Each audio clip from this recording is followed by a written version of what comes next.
Hello बच्चों बच्चों इस क्लास में हम लोग पढ़ने वाले हैं कूलाम का नियम। ठीक है, देखिए हमें पता है कि दो आवेशों के बीच में बल लगता है।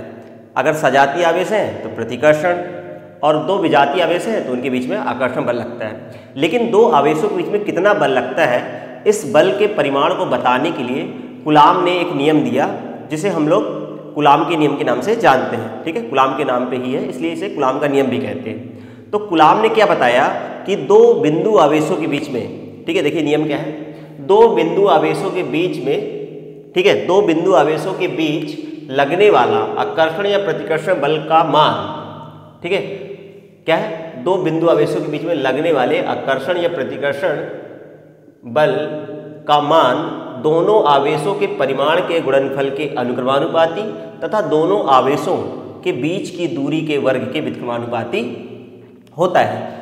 यह बल दोनों आवेशों को मिलाने वाली रेखा के अनुदिश लगता है। इसे कूलाम के व्युत्क्रम वर्ग का नियम भी कहते हैं। ये नियम है कूलाम का नियम।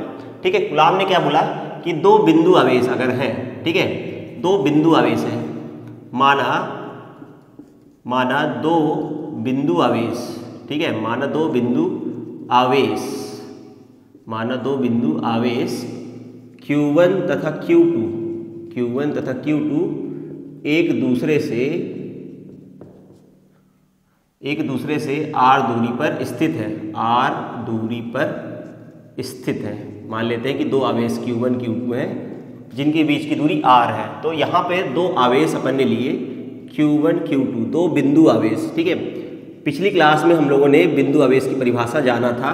बिंदु आवेश होता क्या है, ठीक है, बिंदु आवेश क्या थी, बिंदु आवेश की परिभाषा, अगर दो आवेशित वस्तुओं का आकार उनके बीच की दूरी की तुलना में नगण्य हो, ठीक है, अगर मतलब आवेशित वस्तुएं बहुत छोटी हैं और उनके बीच की दूरी बहुत ज़्यादा है तो हम उन्हें बिंदु आवेश कहते हैं। ठीक है, तो कूलाम ने यही बोला कि अगर दो आवेश हैं, ठीक है, दो आवेश हैं Q1 Q2 और एक दूसरे से r दूरी पर रखे हुए हैं तो इनके बीच में, ठीक है, आकर्षण या प्रतिकर्षण बल लगेगा। अगर दोनों सजाती हैं तो प्रतिकर्षण, ठीक है, ये वाला उस पे बल लगाएगा, उस दिशा में प्रतिकर्षित करेगा, दूर भगाएगा, और ये वाला क्या करेगा, उसको दूर भगाएगा, Q1 को दूर भगाएगा, है ना, Q1 Q2 को दूर भगाएगा और Q2 Q1 को दूर भगाएगा अगर सजाती है।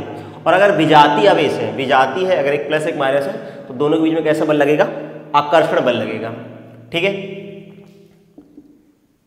तो या तो वो आकर्षित कर रहे होंगे या तो प्रतिकर्षित कर रहे होंगे, आकर्षित करेंगे या प्रतिकर्षित करेंगे, सजाती होंगे तो प्रतिकर्षित और विजाती होंगे तो आकर्षित करेंगे। ठीक है, तो देखिए, तो इन दोनों के बीच में लगने वाला जो बल है, यदि मान लेते हैं, ठीक है, इनके बीच में लगने वाला बल है, यदि आवेशों के बीच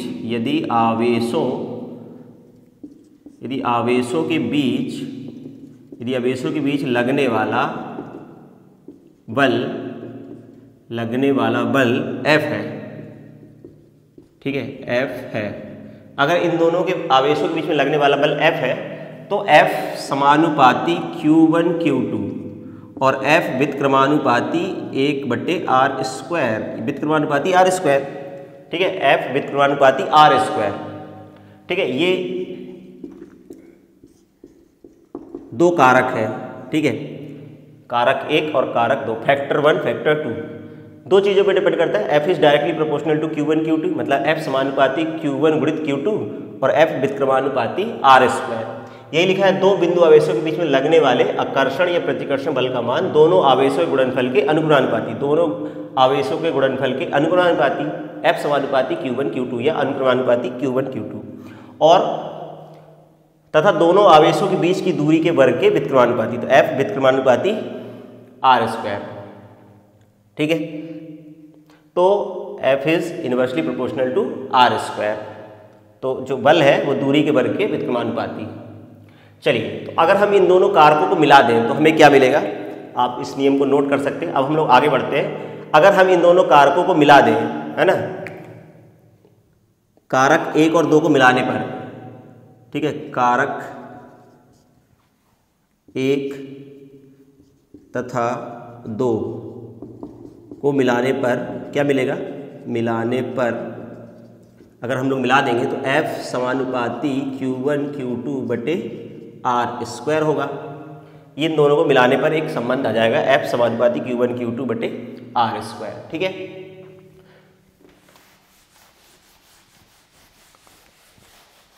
अब देखिए जैसे ही हम समानुपाती के निशान को हटाते हैं, है ना, फिजिक्स में हम कहीं भी जब समानुपाती के निशान को हटाते हैं तो एक नियतांक लगाते हैं F।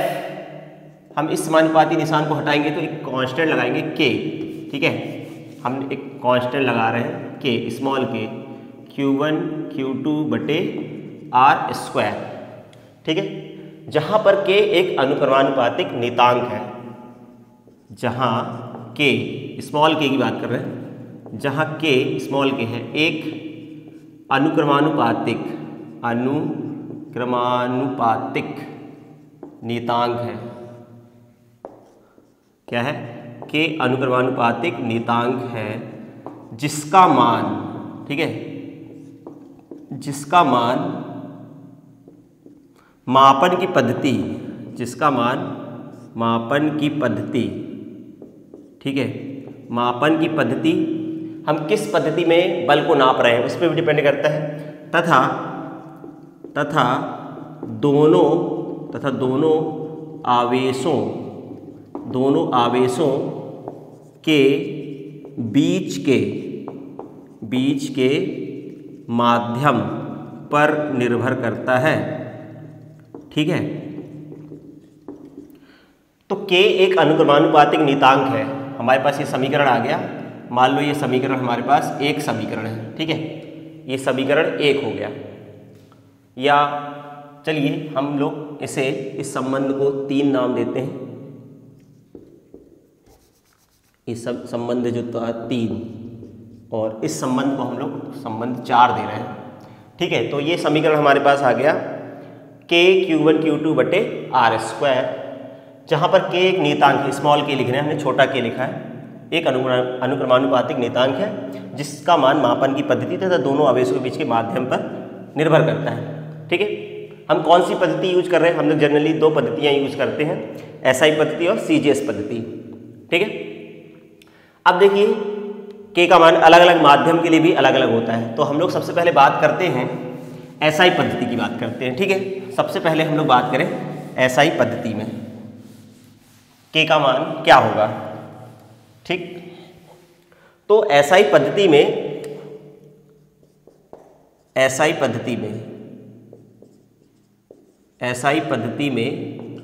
हम लोग SI पद्धति बात करते हैं, और सबसे पहले बात करते हैं हम लोग माध्यम के लिए, वायु या निर्वात के लिए। मान लेते हैं कि दोनों आवेशों के बीच में वायु और निर्वात है। ठीक है, 2 आवेश है और उनके बीच में वायु या निर्वात है, इनके बीच में कोई भी माध्यम नहीं है, मतलब वायु है या निर्वात है। तो हम इस K के मान को लेते हैं। इस K का मान होता है 1/4 पाई एप्सिलॉन नॉट होता है। क्या होता है? 1/4 पाई एप्सिलॉन नॉट होता है। इसको पढ़ते हैं हम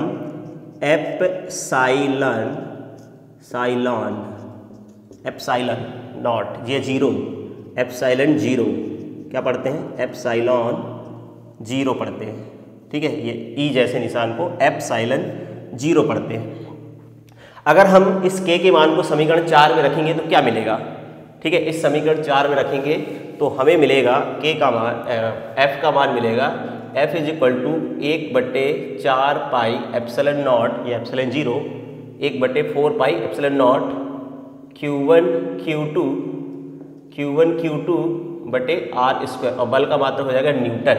SI पद्धति में बल का मात्रक क्या होता है? न्यूटन। ठीक है, ये हमारे पास जो संबंध आया वो आ गया संबंध 5। ठीक है, ये संबंध आया। अब देखिए यहाँ पर एप्सिलॉन नॉट का मान जो होता है, जहाँ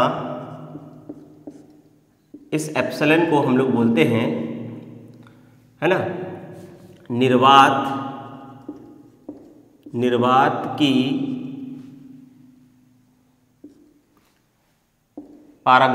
पारगम्यता। ठीक है, पारगम्यता।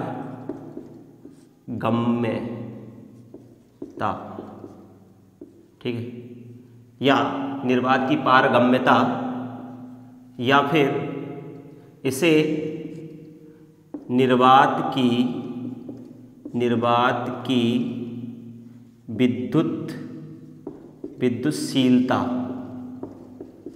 विद्युतशीलता कहते हैं।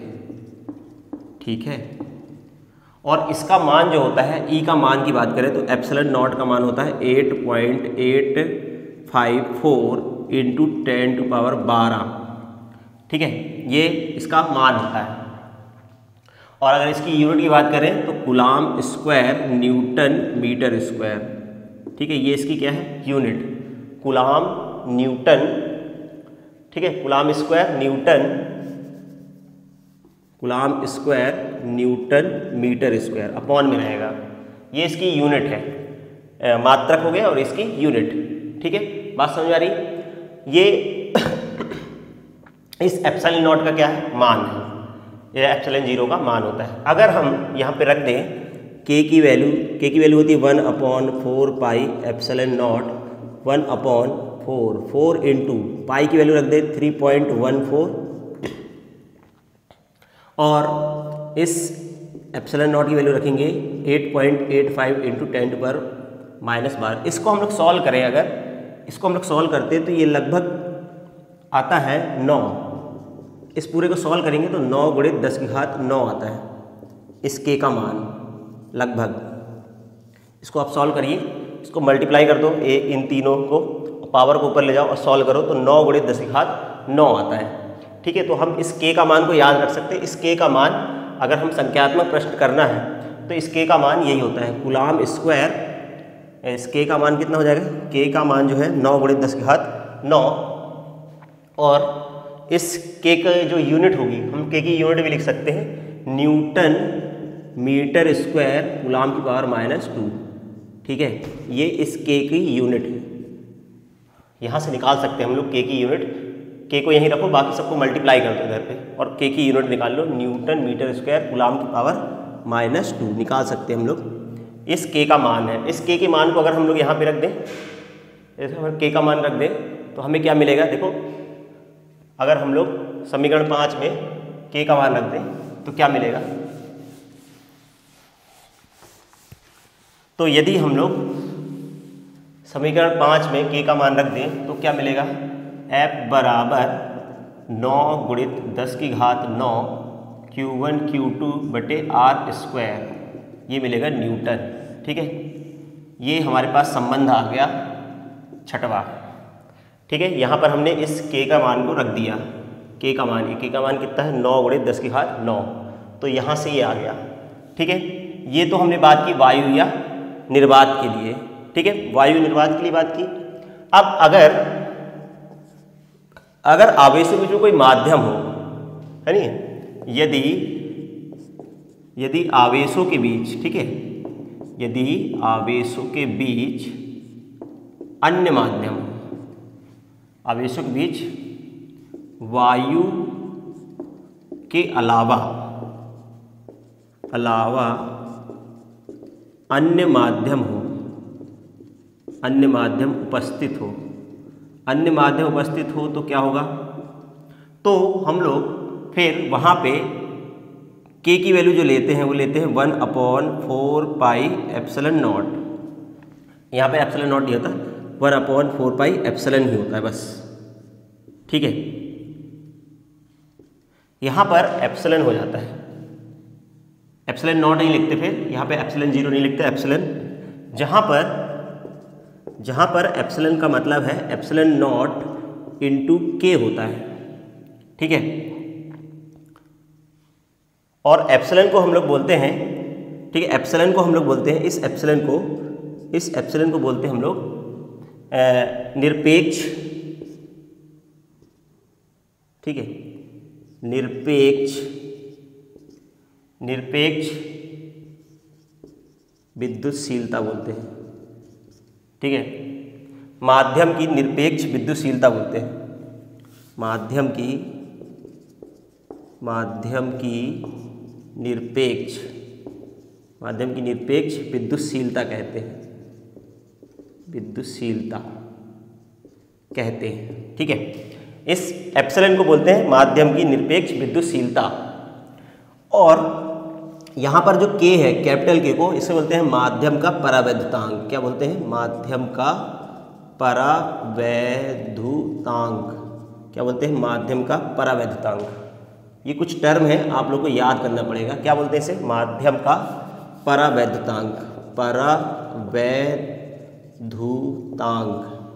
किसे? इस के को, बड़ा के, स्मॉल के था इधर, ये जो है 1/4πε0 ये स्मॉल के था। अब यहाँ पे बड़ा के है, बड़ा के को बोलते हैं माध्यम का परावैद्युतांक। अगर हम ये मान समीकरण रखें, समीकरण 4 में रखें के का मान, तो हमें क्या संबंध मिलेगा? समीकरण 4 आप अपनी कॉपी में देखें, ठीक है। समीकरण 4 में अगर हम लोग रखेंगे इस चीज़ को, तो हमारे पास आएगा बल बराबर आएगा 1/4πε0 के कैपिटल के Q1 Q2 बटे R²। ये भी न्यूटन आएगा, ठीक है। ये संबंध आ गया, मान लो संबंध आ गया 7। तो ये हम लोगों ने बात किया माध्यम के लिए। कोई माध्यम हो, अगर वायु के अलावा कोई अन्य माध्यम है तो ये सूत्र लगता है। और के का मान जनरली हमें दिया होता है। वायु या निर्वात के लिए हम इस के का मान को 1 लेते हैं, 1 लेते हैं। वायु या निर्वात के लिए, ठीक है, के का मान 1 होता है। किसके लिए? वायु या निर्वात के लिए। और के का मान जो होता है वो इन्फिनिटी लेते हैं, बड़ा के का मान अनंत लेते हैं धातुओं के लिए, याद रखना। धातुओं के लिए, धातुओं के लिए, ठीक है। धातुओं के हम लोग के का मान अनंत लेते हैं, ठीक। अब बात करते हैं, ये तो हम लोगों ने बात की किसके लिए? एसआई पद्धति के लिए। पूरा जो हमने बात किया, जो के का मान हम लोगों ने बात किया था वो एसआई पद्धति के लिए बात किया था। अब बात करते हैं सीजीएस पद्धति में, ठीक है। सीजीएस पद्धति में क्या होता है के का मान, ठीक है। तो सीजीएस पद्धति में, चलिए देखिए, सीजीएस पद्धति में हमारे पास समीकरण जो 3 था, है ना, ये नोट कर लिया होगा आपने। समीकरण जो 3 था आप उसको ध्यान से देखिए। सॉरी, समीकरण जो 4 था, समीकरण 4 था F = K Q1 Q2 बटे R²। ये समीकरण था हमारे पास, ये समीकरण 4 था, ठीक। समीकरण 4 था, संबंध 4 था। अब देखिए, अगर इस के का मान हम लोग सीजीएस पद्धति में बात करें, तो सीजीएस पद्धति में दूसरी पद्धति हम लोग यूज कर रहे हैं सीजीएस पद्धति। सीजीएस पद्धति में क्या होता है? सीजीएस पद्धति में, ठीक है, वायु या निर्वात के लिए, वायु या निर्वात के लिए हम लोग क्या करते हैं? वायु या निर्वात के लिए जो कैपिटल के होता है, स्मॉल के की वैल्यू 1 होती है। इस कांस्टेंट की वैल्यू क्या होती है? 1 होती है। तो अगर हम इसको रखें यहाँ पर इस समीकरण में, तो क्या मिलेगा हमारे पास? F = मिलेगा, बल जो हो जाएगा F = 1 × Q1 Q2, ठीक है। 1 को लिखने की जरूरत नहीं है, Q1 Q2 बटे R²। और बल की यूनिट होती है डायन। क्या होती है? डायन। सीजीएस यूनिट बल का जो मात्रक है वो क्या है? डायन होता है, ठीक है। ये सीजीएस यूनिट। अब ये तो सीजीएस यूनिट हो गई। अब हम लोग बात करें किसकी? अगर माध्यम के लिए क्या होता है? माध्यम के लिए हम लोग लिखते हैं F = वहाँ पे क्या आ जाएगा? 1/k, ठीक है। यहाँ पे 1/k हो जाएगा, Q1 Q2 हो जाएगा, और ये यूनिट रहेगी, डायन ही रहेगी, ठीक। ये हो जाएगा सीजीएस पद्धति में। के का मान दिया रहेगा, माध्यम के लिए हमें के का मान गिवन होता है, ठीक है। तो इस तरह से हम लोगों ने देखा कूलाम का नियम। अब देखिए, ये तो कूलाम का नियम हो गया कि दो बिंदु आवेशों के बीच में लगने वाला बल का मान दोनों आवेशों गुणनफल के अनुक्रमानुपाती, उनके बीच की दूरी के वर्ग के व्युत्क्रमानुपाती होता है ना। तो F समानुपाती Q1 Q2 और F व्युत्क्रमानुपाती, ठीक है, R²। तो जब दोनों को मिलाया हमने तो K Q1 Q2 R² हो गया, R² हो गया। K का मान दो चीज़ों पर निर्भर करता है, मापन की पद्धति पर और माध्यम पर डिपेंड करता है। एसआई पद्धति में K का मान हम लोग लेते हैं, स्मॉल k का मान 1/4πε0। ठीक है, उसका मान संख्यात्मक मान होता है 9 × 10⁹ 9, ठीक। और सीजीएस पद्धति में स्मॉल के का मान हम लोग कितना लेते हैं, 1 लेके चलते हैं, ठीक है, स्मॉल के का मान 1 लेके चलते हैं और मात्रक हो जाता है यहाँ पे डायन, ठीक। अब हम लोग बात करते हैं कूलाम के नियम की सीमाएं पर, ठीक है। कूलाम के नियम की सीमाएं, देखिए कूलाम का नियम हर जगह लागू नहीं होता है, कुछ लिमिटेशन है, कुछ शर्तें हैं, ठीक है। तो इस नियम में भी कुछ शर्तें हैं। पहली चीज़, जो हमने नियम लिखा था कूलाम का नियम, वही उसकी लिमिटेशन भी है। कूलाम का नियम हमने लिखा था 2 बिंदु आवेशों के बीच में लगने वाले आकर्षण या प्रतिकर्षण बल का मान, ठीक है। तो कूलाम का नियम केवल बिंदु आवेशों पर ही लगता है, कूलाम का नियम केवल बिंदु आवेशों के लिए सत्य है, ठीक है। अगर आवेश बहुत बड़े चालक में फैला हुआ है, वितरित है, ठीक है, तो फिर वहाँ पे हम लोग लगा सकते हैं कूलाम का नियम, लेकिन हमें उसको समाकलन रूप में लगाना पड़ता है। तो कूलाम का नियम अपन ऐसा कहेंगे, कूलाम का नियम केवल बिंदु आवेशों के लिए सत्य है, ठीक है, वितरित आवेशों के लिए सत्य नहीं है। तो पहली सीमा यही है, कूलाम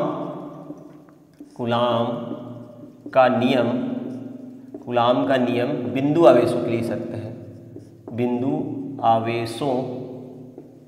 आवेशों के लिए सत्य है, या कूलाम का नियम बिंदु आवेशों पर लागू होता है, ऐसा भी कह सकते हैं, सत्य है। दूसरा, यह बल या यह नियम स्थिर आवेशों पर लागू होता है, स्थिर आवेशों पर लागू होता है,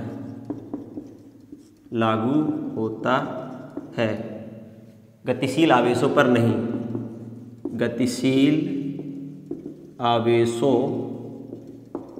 पर नहीं, ठीक है। यह नियम बिंदु आवेशों के लिए सत्य है, यह नियम बिंदु आवेशों पर लागू होता है, ठीक है। दूसरा, यह स्थिर आवेशों पर लागू होता है, स्थिर आवेशों के लिए सत्य है, गतिशील आवेशों पर नहीं, यह नियम स्थिर आवेश पर लागू होता है, गतिशील आवेशों पर नहीं। तीसरा, यह बल बहुत अधिक दूरी पे भी नहीं लगता, किलोमीटर में अगर दूरी है तो नहीं लगेगा, ठीक है, 1 मीटर 2 मीटर चलता है, लेकिन अगर 1 किलोमीटर 2 किलोमीटर हो गया तो फिर बहुत ज़्यादा हो जाती है। बहुत अधिक दूरी और बहुत कम दूरी पर भी यह नियम लागू नहीं होता है, ठीक है। यह नियम बहुत अधिक दूरी, ठीक है, बहुत अधिक दूरी तथा बहुत कम दूरी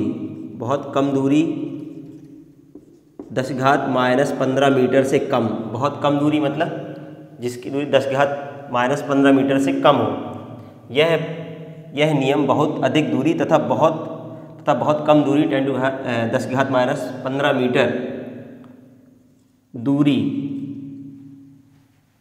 है ना, बहुत कम दूरी 10⁻15 मीटर पर लागू नहीं होता,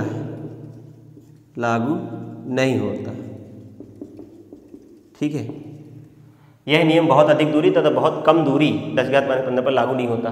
देखो 10⁻15 मीटर की बात करें तो यह जो दूरी है वो नाभिक का आकार है, और हम इससे कम दूरी पे जाएंगे मतलब हम लोग नाभिक में चले जाएंगे, और जब हम लोग नाभिक में जाएंगे तो नाभिक में क्योंकि है ना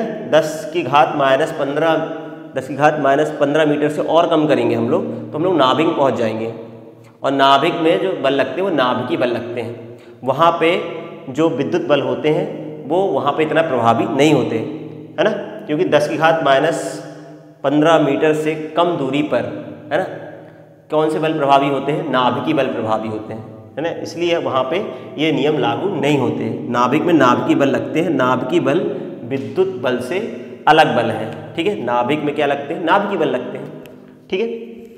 तो इस तरह से हम लोगों ने समझा कि कूलाम का नियम क्या है, उसकी सीमाएं क्या हैं, ठीक है। कूलाम का नियम बहुत ही इंपॉर्टेंट नियम होता है और उसकी जो सीमाएं हैं वो भी इंपॉर्टेंट है।